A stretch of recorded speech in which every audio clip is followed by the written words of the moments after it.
My name is John Kufarici, and Black Lives Matters.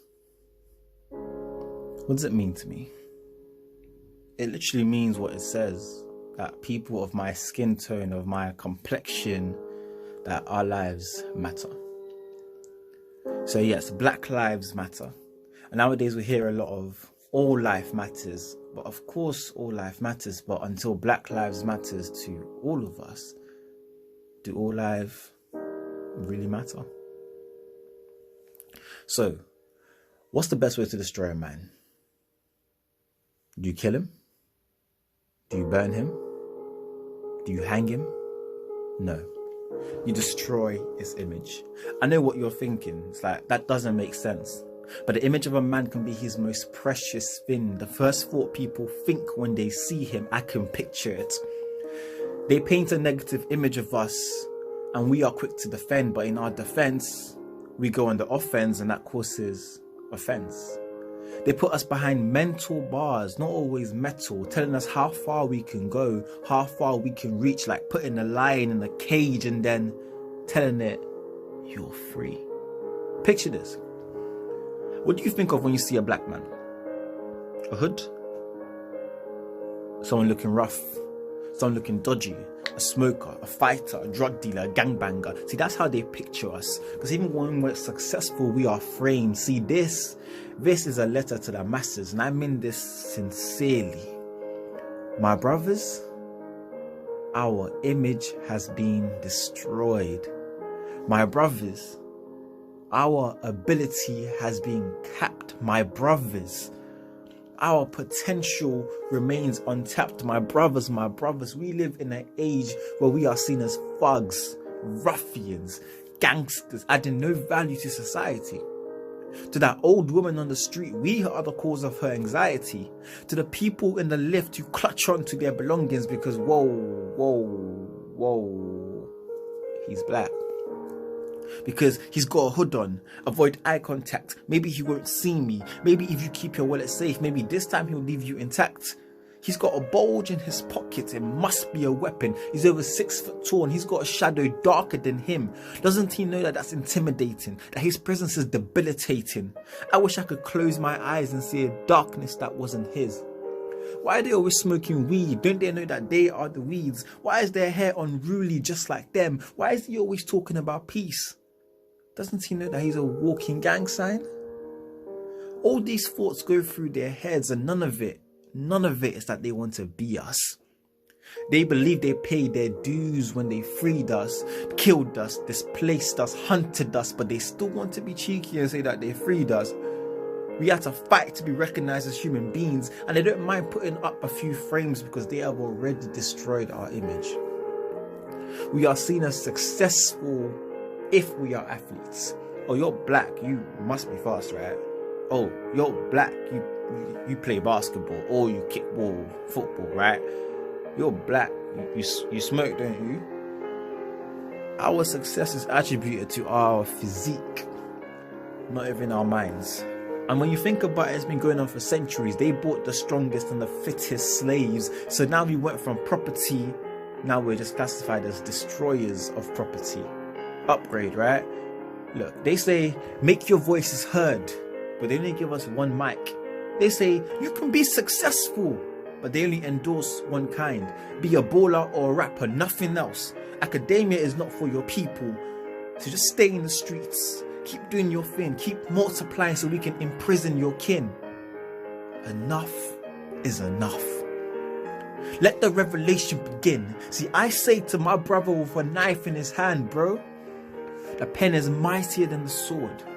Because that pen can sentence you to years without you ever uttering a word. But remember yourself. Remember those who love you. Remember those who you love. Remember the tears that will drop if you're locked up. Remember the battles fought for your rights today. Don't fall apart. Remember your crown. Remember the crown that sits on the blood cells. And ensure that the rest of your blood will not end up spilt in these cells. And shout out to my chocolate queen. As men, we don't say this enough. but we appreciate you. We truly appreciate you. So this is to the little girl who was called a gorilla in her primary school. This is to the little girl who was told that she belonged in a zoo, while she hated the melanin which separated her from the rest of her fairest skinned peers. This is for the teenage girl who was looking for ways to be lighter because the darker shade wasn't popping.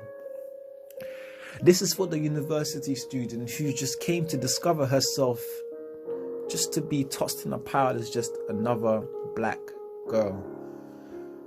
This is to the young woman who's entered the world of work and realized that the conception they have of you is that your melanin makes you an uneducated barbarian.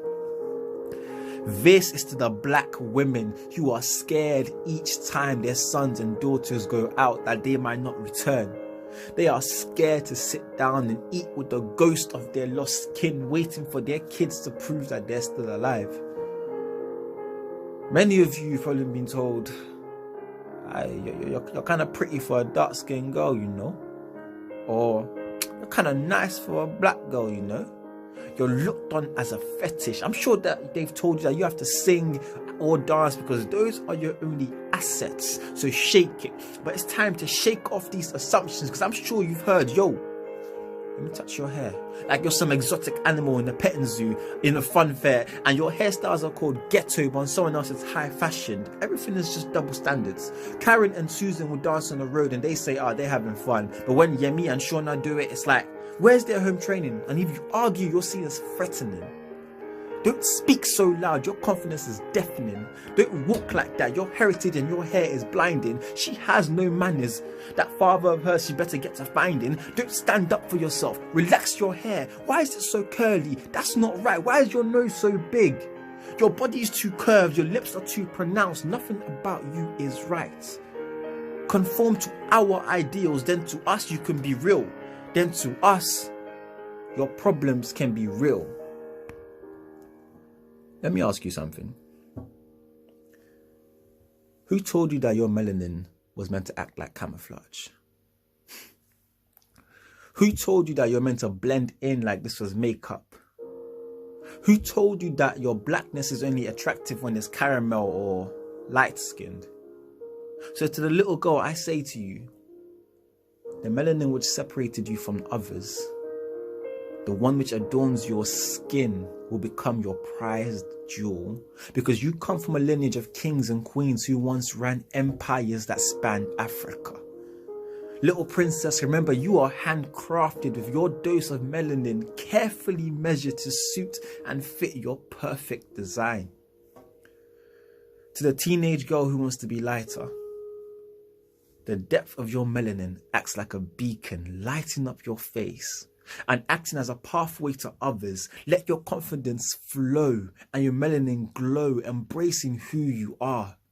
And remember, your time for greatness is not that far.